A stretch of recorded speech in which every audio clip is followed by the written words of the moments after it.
Yo, it's bananas out here, right? These protests are getting bigger. Protests are happening globally. New Zealand showed up. Today, Paris showed up. Um, Never before that I can remember in my lifetime has there been so much overwhelming, um, uh, not support, but in overwhelming numbers, white people are basically fed up more than any police brutality issue, any issue of racism. Now is the time I feel like I've seen the most white people fed up. And when white people are fed up over what's seemingly a black issue, you know shit's fucked up, right? So what is happening is there's this really genuine desire to do something on the part of white people. So white people are asking their black friends, seemingly rightfully so, what can I do? You want to know what you can do to help, right? So let me pose this to you. Before you ask your black friends that, sit with that question for yourself. Just sit with that question. What do you want to do? What do you feel moved to do? What is on your heart to do? The real question is, how much do you want to stand up for what you say you believe in? Ending racism is not solely our responsibility.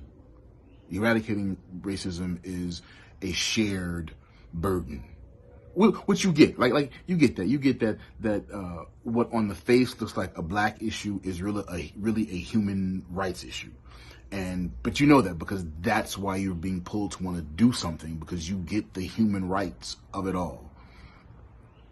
But the question really comes down to, how invested are you in what it is you say you stand up for? How much work do you really want to do to end racism? Because that's a question that your black friends cannot answer for you.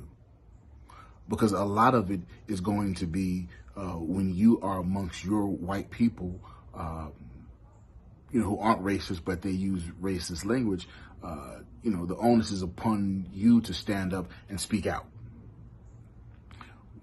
We can't tell you how to do that. We can't measure that for you. Just like a white person cannot tell a black person how to approach another black person, we as black people cannot tell you how to approach your white peers.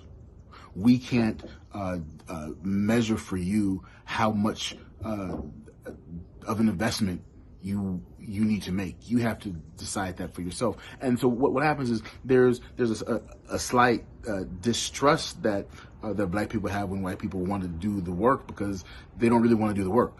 And when the work really gets hard and the tough really gets going, then the fervor peters out.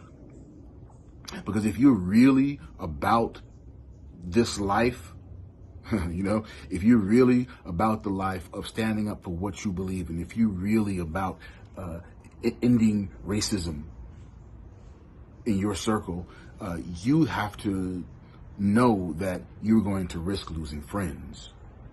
You're going to risk losing family. You're going to get your ire up. You're going to get stressed the fuck out. Depending on how far right your friends are, how much your friends, believe in white supremacy, you may get death threats. That shit is real. You have to decide how much skin you want to get in the game. We can't decide that for you. How much you're willing to invest for this thing that you say you believe in, because we can't give up the fight. So what happens is, what I was trying to say is, white people, they, get to a certain point and becomes too tough, and then they kind of fall out. We don't have the luxury of falling out. This is our way of life. We fight racism. We deal with racism every single day that we are breathing. So if you're gonna be about the life, then you got to decide how much about it you're really going to be. Take it from us. This shit is not a game. It's not easy. But if you're willing to put your skin in the game, come on. But you don't need to enlist us. We don't need to be part of that. We don't need to be a part of, you don't need our help in terms of how to deal with other white people. That's on you. And that's for you to figure out.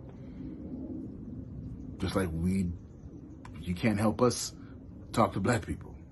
It just is what it is. But if you're going to be an ally, you really going to be about it? Be about it.